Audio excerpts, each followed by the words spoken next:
Godzilla, bum bum bum bum, Godzilla, bum bum bum bum, Godzilla, bum bum bum bum, and Godzuki. Hello and welcome to the next episode of Matt and Todd Go to the Movies with special guest Tim Davis. This is the podcast where all three of us went and saw a movie at our local Regal Cinema Theater, and now we're going to talk about it in Matt, Todd, and the Pilot in the parking structure right next to the movie, and we're going to give our gut reactions and try to answer those so important questions of: should you see this movie? Should you not see this movie? Should you bring snacks? Should you bring a date? Should you go alone? Are you going to cry? Are you going to be happy? Should you bring tissues? We're going to talk about all this stuff. Should you take a bathroom break? Do you need to sit the whole time? We're going to try to get across all of these and give our gut reactions. But, you know, if you're a listener, you know. You just know. I am Todd Domer. And I'm Matt Malloy. And yes, welcome. Here we are again. We've watched a movie. This movie is called Godzilla X Kong. I forgot The New Empire. The New Empire. That's right. Sorry. Yes, Godzilla X Kong, The New Empire. A lot going on in this one. But first, Tim, is there anyone we know in this movie? Well, I would say if you've been following this MonsterVerse set of movies, a few actors return. I wouldn't say any of them are household names, however. Rebecca Hall is back as the lead scientist. She's really been mostly in television and some other movies. She was in The Prestige, and she was in Iron Man 3. She was the Killian's helper lady. Yes. And then we have Tyree Henry is back as the podcaster who was in the last movie as well. He's mostly been on. He was also a TV star. He was on Atlanta, I think, and he was in Bullet Train, and he was in the Eternals, the Marvel movie, and so he's back. And I would say that's really it for household names.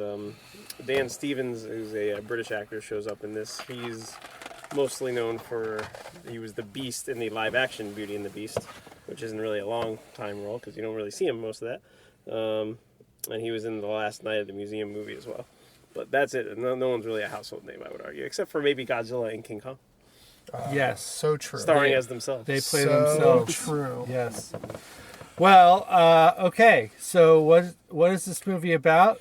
Other than backing your car right up into some other car? That's what's going on in front of me right now. It got my heart. Gosh. My heart was What? ticking. I was like, "Oh, what's gonna happen?" Now they're doing a tight Doing a 3-point full turn. K-turn. Yeah. Oh, wow. They're about to create a new empire of their own. The things you see, high-speed parking lot maneuvering. I hope there's someone out there who listens to our podcast and is just listening for the weird things that happen while we're in the parking garage. I hope so too. Contact us on social media if you are. Yes. Well, so what's this movie about? It's about Godzilla. It's about X. It's about Kong. Yep. It's about a new empire. A new empire. Well, the setup for this movie is, we've had previous movies, Godzilla versus Kong, Godzilla, King of the Monsters, Skull Right, Skull Island, Island, Godzilla, period. Right. All these. So we're in the same universe. At this point, we know that the middle of the Earth is hollow, and giant monsters can live there, and prehistoric-looking dinosaur things live there, and it's a wild place, and you can get there through gravity wells.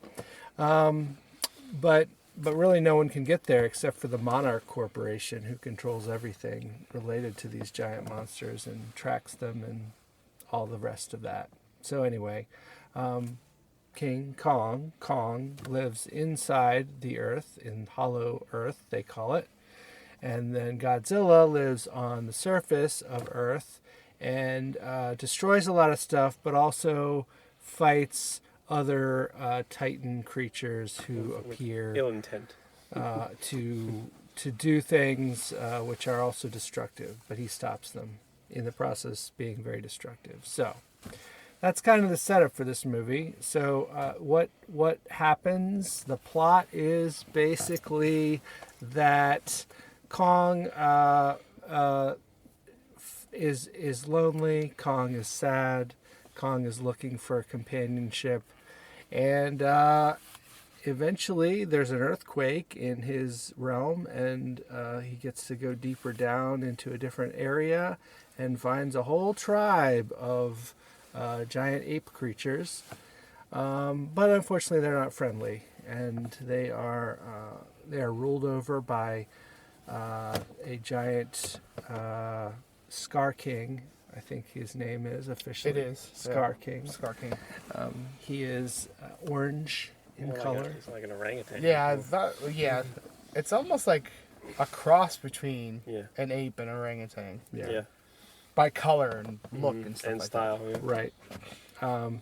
So anyway, that kind of sets up a problem, and Kong gets hurt fighting against that guy, and the humans from the Monarch Corporation and others from the first movies, or from the last movie at least, come down to Hollow Earth and end up fixing up Kong with a nice big old metal fist like thing that he can fight with.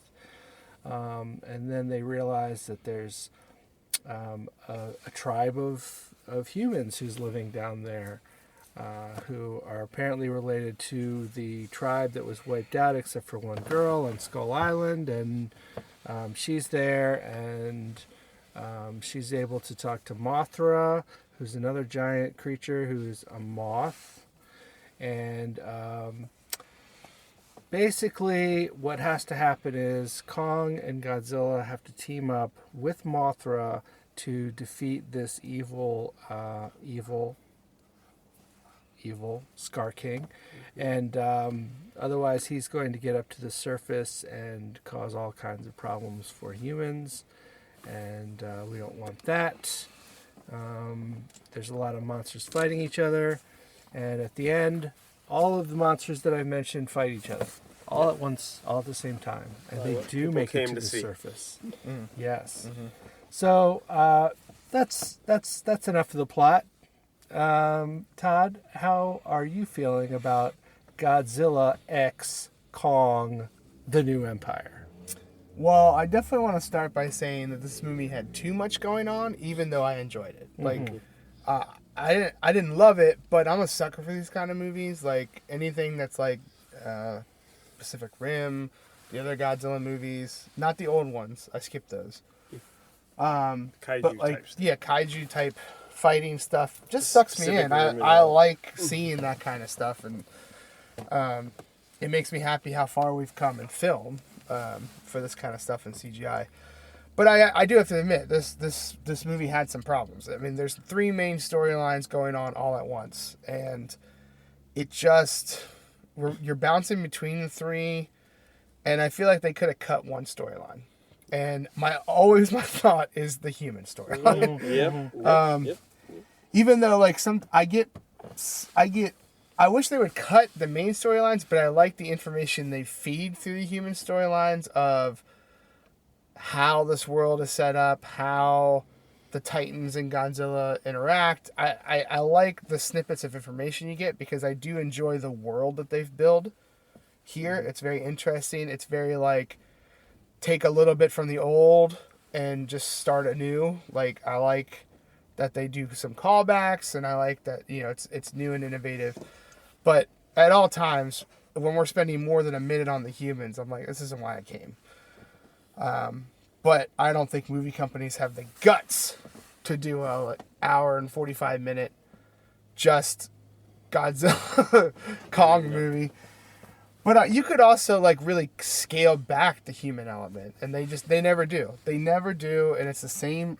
The people feel the same. Like, I feel like that's the biggest thing. And people are like, I don't care about the humans. I come for these monsters, and I come for the action of that. And it would be hard to do, I think, a whole movie of just that. But I feel like you could really scale down the human element, and they just haven't learned this lesson. But outside of that, like I said, I like the world building, even though some of it doesn't make sense. And I think my biggest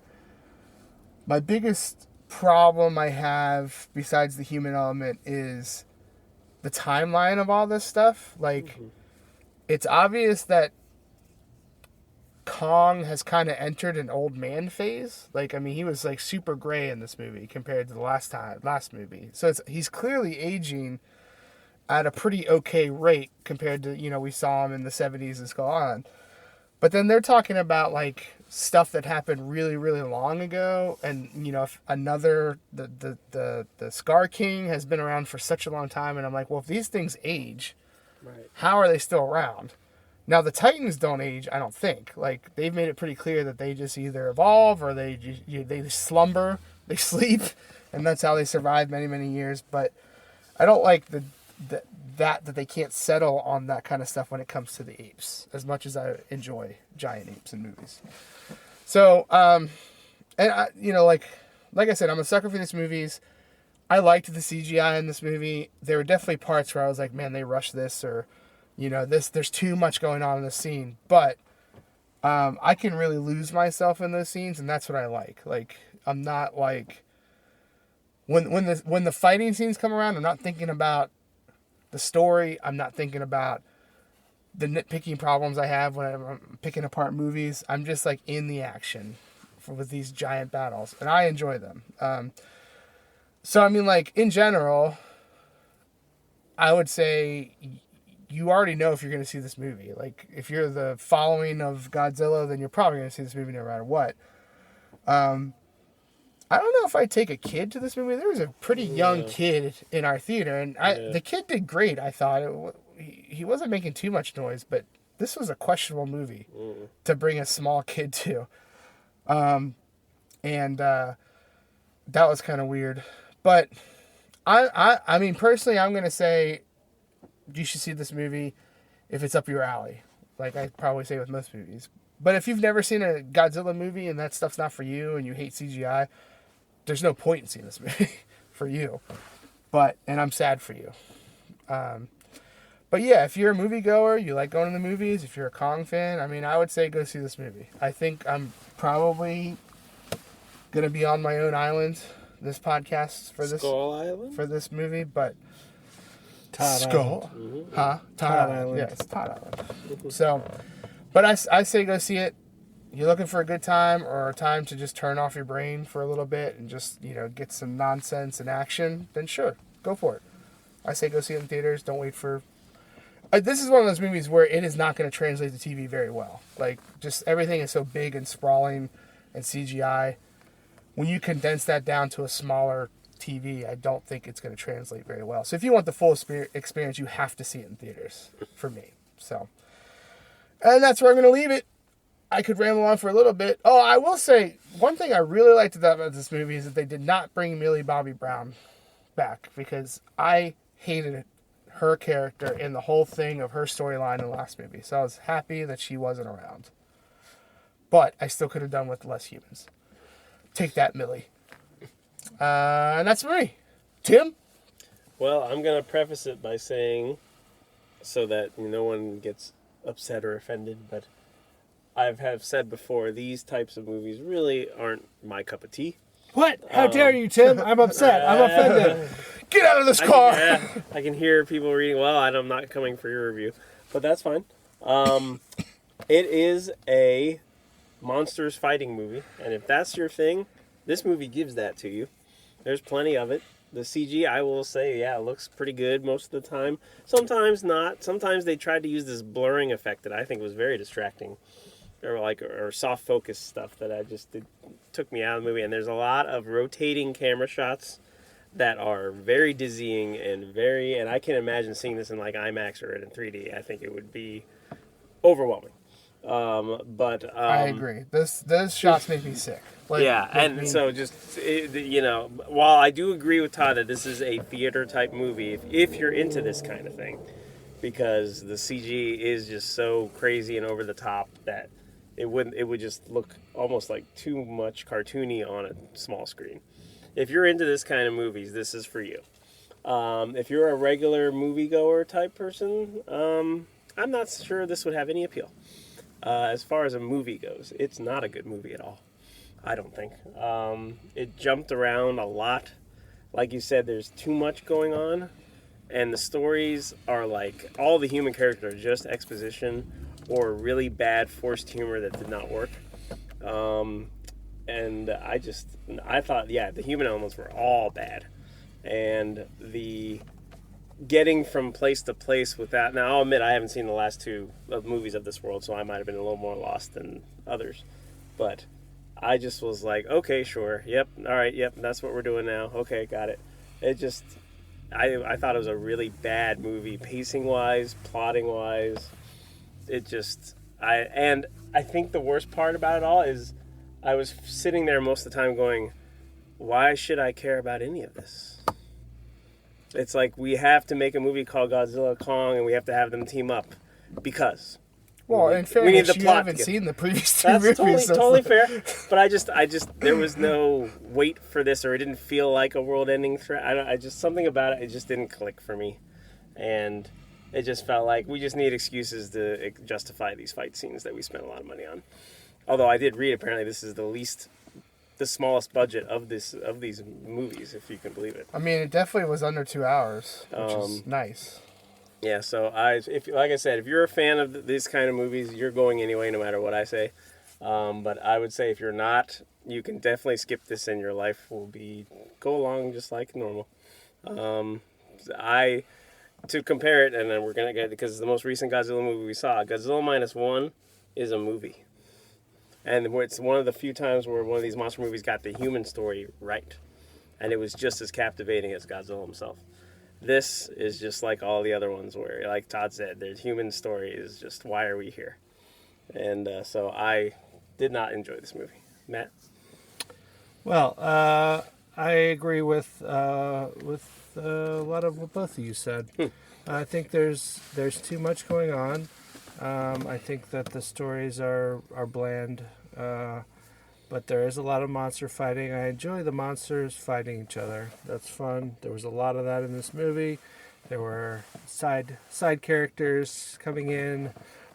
Mothra makes me laugh because Mothra's just a giant moth who can spin Webs.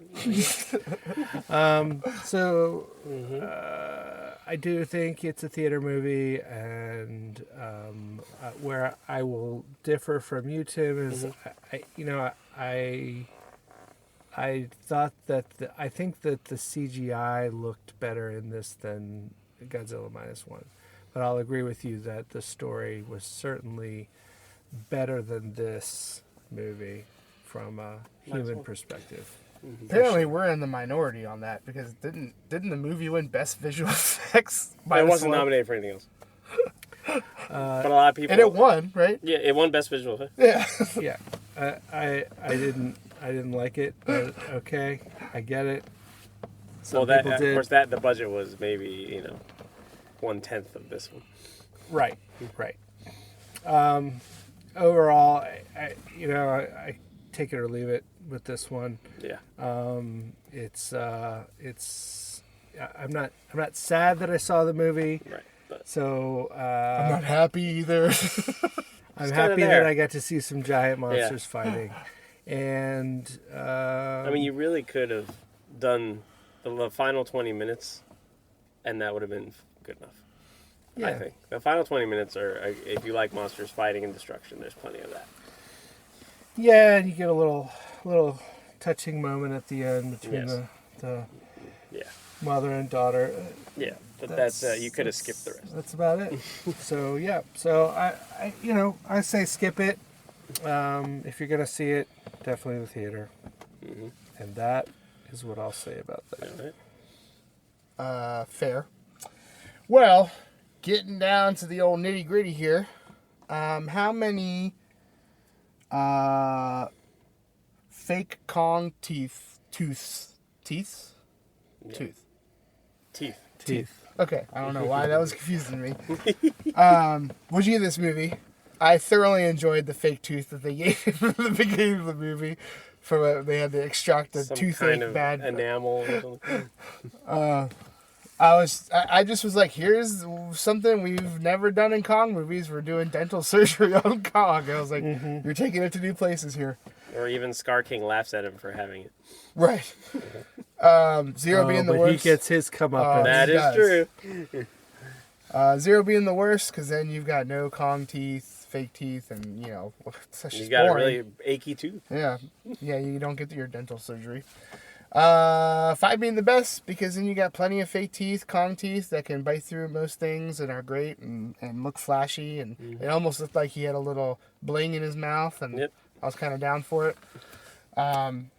So, Matt, what is your rating? My rating is 2.4 fake Kong teeth, made of titanium alloys, out of 5. And I say, if you happen to be sitting in the theater and the movie comes on, go ahead and watch it. But otherwise, Just find yourself. probably not. It is pretty convenient how fast they made that tooth. Yes. So yeah, 2.4 for me. Tim? Yeah, I'm a little lower. I'm at a 2.1. I just think there's too much, like you said, human stuff that dragged it down, took away from the fighting scenes, is what you came for. And even them, it was just, for me, it was a little too much of a CGI mess. Fair. I am at a 3. I enjoy these movies, even though I can be honest about how they are messing up in some areas. But I would say I would have thoroughly enjoyed my movie experience tonight. Maybe not thoroughly. That's a bit over. Okay. I would have really enjoyed my movie experience tonight if I didn't get like a stomach cramp and it lasted Ooh. like it felt like it lasted for an hour. That's why I kept shifting the whole time. I was wondering why you were laying I in was an interesting bending way. and I was like, it was horrible. I thought if at one point I was gonna have to get up and walk out of the theater and walk around. So that distracted. Sure. But I can't blame that on the movie. I can That's only not the blame my movie's- stupid body. That's not the movie's fault at all. So, but yeah, I enjoyed. But I realized that I'm a sucker for these movies, so I'm honest. At least I'm honest. At least you're honest. Thanks for being honest, Todd. That's what You we know, want here. I appreciate that. Got to give those honest gut reactions. Yes. Well, any last thoughts here? I don't think this will win the Oscar for best visual effect. Probably not. I Probably don't think not. this will be nominated for anything. Right. Well, then that's going to wrap it up for this episode of Matt and Todd Go to the Movies, where we reviewed the movie Godzilla x Kong, The New Empire. And we gave it an average rating of 2.5 fake Kong teeth out of 5, which is Right in the middle. right in the middle. It's, just a very average rating. So we would say, see it if you want to. If you do it in the theater. Fair. But yeah, that's that. And thank you for listening to this podcast, for downloading, for subscribing. Please continue to do those things. And we will see you next time. Da da da da Da da da da da. da da da.